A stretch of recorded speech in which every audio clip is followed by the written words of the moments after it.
हरियर दूब अब तो छिलाए लागल, गंगा जी के घाट चारू ओर लिपाए लागल। जय छठी मैया, छठी मैया, जय जय मैया। हरियर दूब अब तो छिलाए लागल, गंगा जी के घाट चारू ओर लिपाए लागल। होखे लागल बा पूजा अर्चन, छठी मैया के होता आगमन। स्वागतम स्वागतम स्वागतम, स्वागतम स्वागतम स्वागतम, छठी मैया के करो स्वागतम।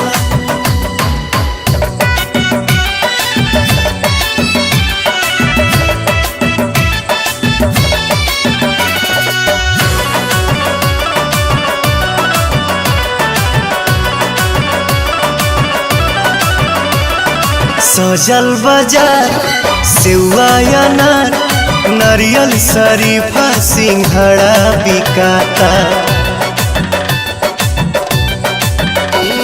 सजल बाजार सेवा अनार, नारियल शरीफा सिंघड़ा बिकाता। घर घर के कौन कम कता सोन, काहे की पूड़िया ठेकुआ छनाता। पूरा यूपी बिहार बमगन, छठी मैया के होता आगमन।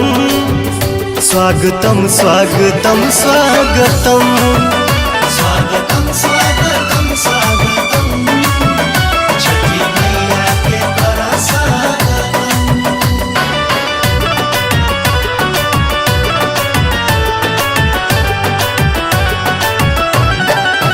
जय जय छठी मैया, छठी मैया, जय जय मैया। जय जय छठी मैया, छठी मैया, जय जय मैया। श्याम आजाद दिवाली के बाद जाए के रहल बम्बे न गईले हो। श्याम आजाद दिवाली के बाद जाए के रहल बम्बे न गईले हो। छोड़ी अरब मनावे परब, सब परदेसी घरे आ गईले हो।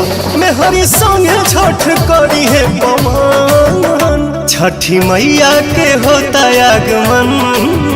स्वागतम स्वागतम स्वागतम, स्वागतम स्वागतम स्वागतम।